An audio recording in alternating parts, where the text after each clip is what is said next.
Olá pessoal, vamos estar trabalhando então com a disciplina de História nos 8º anos, período regencial no Brasil. Então tem como antecedente, 1808, nós vamos ter então no Brasil a chegada da família real portuguesa ao Brasil. Fugindo do contexto europeu, das guerras napoleônicas, do bloqueio continental, a família real portuguesa se vê então obrigada a vir ao Brasil. Nesse contexto da família real no Brasil, Rio de Janeiro torna-se então a sede do Império Português. 1815, Brasil então será elevado a Reino Unido de Portugal e Algarves, ou Reino Unido de Portugal, Brasil e Algarves. Nesse ponto, então, Brasil torna-se o centro administrativo do Império Português, bem como também a sede da residência da família real. Em 1820, em Portugal, nós vamos ter então a chamada Revolução do Porto, onde uma das exigências será o retorno então da família real ao Brasil, a Portugal. E em 1821, então, a família real portuguesa, Dom João VI e toda a sua comitiva, retornam a Portugal. Ficando no Brasil, Dom Pedro como regente. Então, ainda não é ainda imperador do Brasil, pois o império ainda não existia. Então, nós vamos ter a regência brasileira por Dom Pedro de 1821, com o retorno de Dom João a Portugal, e até 1822, então, a regência de Dom Pedro, ou príncipe regente. Em Portugal, claro, eles vão tentar manter esse período de recolonização no Brasil, e claro que no Brasil nós vamos ter então uma resistência contra essa tentativa aí de recolonizar o Brasil. 1822, nós vamos então, dentro de todo esse contexto, a independência do Brasil. Claro que é uma independência conservadora, pois há uma aliança entre Dom Pedro e a elite rural no Brasil. Nós vamos ter então como regime a monarquia, então a permanência então aí da monarquia no Brasil, diferentemente do que acontece, do que ocorre no restante da América, onde todos os países vão tornar-se república, somente México, mas por um pequeno período também vai ter um império no México, mas é um período bastante pequeno, e é claro, a manutenção do escravismo. Então podemos perguntar: liberdade para quem?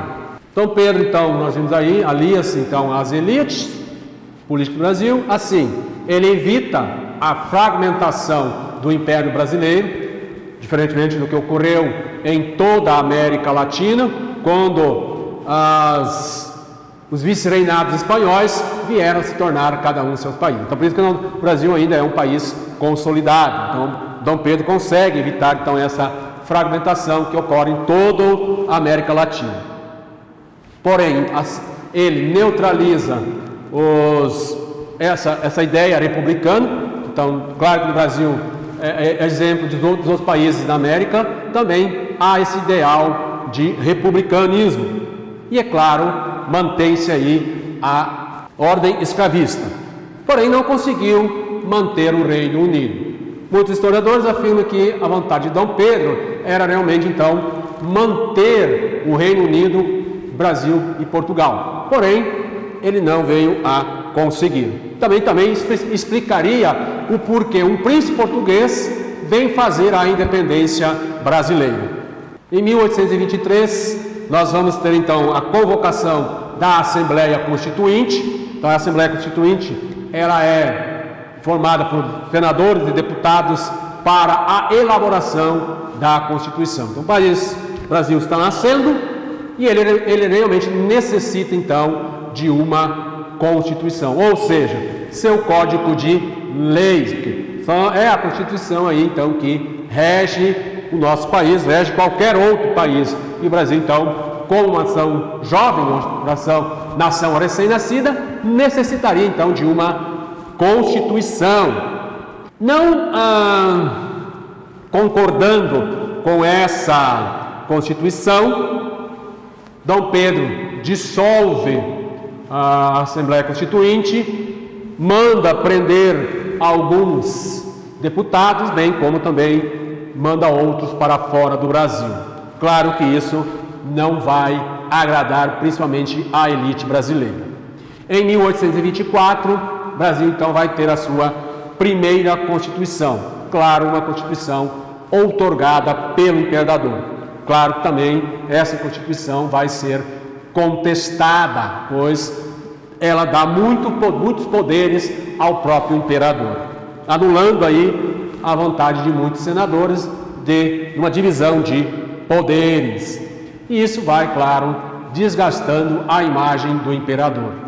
Nós vamos ter também, além desse desgaste, vamos assim dizer, político, as guerras, tanto a Guerra de Pernambuco, ou a Confederação do Equador, bem como também a Guerra da Cisplatina, quando o Uruguai torna-se livre do Brasil. Nesse momento, então, o Uruguai fazia parte ainda do Império Português, ou brasileiro agora. Nós vamos ter uma crise econômica, quando Dom João volta a Portugal, ele zera os cofres brasileiros, levando tudo que tem de dinheiro para Portugal. Há uma crise na sucessão portuguesa. Dom Pedro então deixa o trono português para sua filha mais velha, porém esse trono português é contestado por seu irmão Dom Miguel. E nessa crise toda, o Brasil então acaba acusando Dom Pedro de estar mais interessado na sucessão portuguesa do que nos próprios interesses do Brasil. Nós também tem um grande problema, que são os casos amorosos de Dom Pedro, que vem já há muito tempo aí desgastando a sua imagem dentro do Brasil. Em 1831, após muitas questões que vão aí aos poucos desgastando essa imagem de Dom Pedro então acaba por abdicar ao trono em nome de seu filho e volta então a Portugal. Nesse momento, então, nós vamos ter um problema de transição. O Brasil, então, fica momentaneamente sem um governo, ou pelo menos sem um regente do executivo, e aí nós vamos ter, então, esse período aí de transição, que é o período das regências.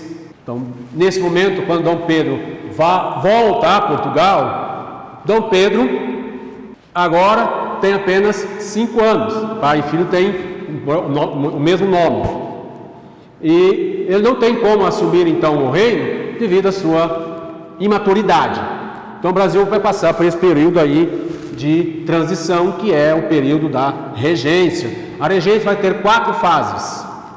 A primeira regência, de abril a junho de 1831, que é a chamada regência trina provisória. A regência trina permanente de 1831 a 1834, a regência una de Padre Feijó, 1835 a 1837, é o chamado período do avanço liberal. E entre 1837 a 1840, nós vamos ter a regência una de Araújo Lima, que é chamado regresso conservador. Então, como tendência política nesse momento, ou os grupos aí então que se degladiavam pelo poder no Brasil, nós vamos ter os restauradores ou caramurus, que são portugueses, descendentes de portugueses, ou todas aquelas pessoas que estavam ligadas diretamente à burocracia do antigo governo de Dom Pedro. Eles são então contrários a qualquer reforma política, são chamados, portanto, de conservadores. Eles buscam, então, o absolutismo, ou seja, o controle absoluto do imperador, e tem como objetivo, então, o retorno de Dom Pedro ao Brasil. Nós vamos ter também os chamados liberais moderados, ou chimangues, que são grandes proprietários de terras, especialmente do Sudeste. São monarquistas e escravistas.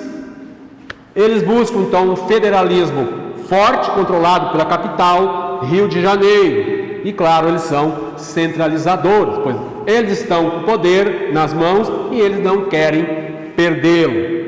Então, é a principal força política, então, que nesse momento controla o Brasil. E nós temos também um outro terceiro grupo, que são os liberais exaltados, farroupilhas ou também ainda jurubas. Eles são proprietários das regiões periféricas, quer dizer, que não tem grande poder político, não tem grande interferência na capital. São integrantes também da classe média. No Brasil, então, nesse momento, nós já temos uma consolidação aí de uma pequena classe média, bem como também de alguns setores do exército, mas não tão conservadores, muitos deles também republicanos. Então, eles têm como objetivo o fim da monarquia e a proclamação de uma república no Brasil. Eles buscam, então, o federalismo, ou seja, essa descentralização do poder federal, onde o Estado, nesse momento, a província, teria uma autonomia maior. Alguns pregam, realmente a construção de uma república no Brasil. Então, eliminaria-se a monarquia e iniciaria-se aí uma nova forma de governo no Brasil, que seria o republicanismo.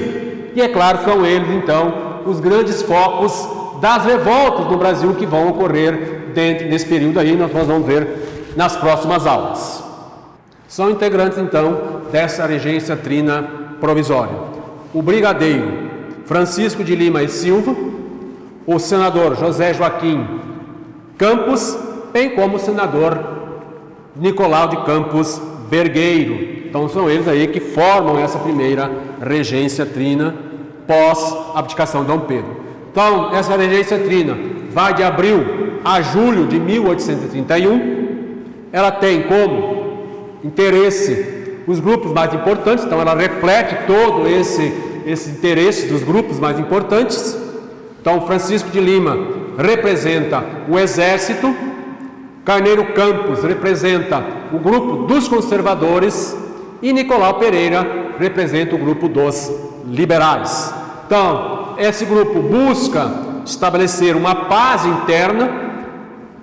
Ele suspende, então, provisoriamente o poder moderador. Então, nós vemos aí que o poder moderador dentro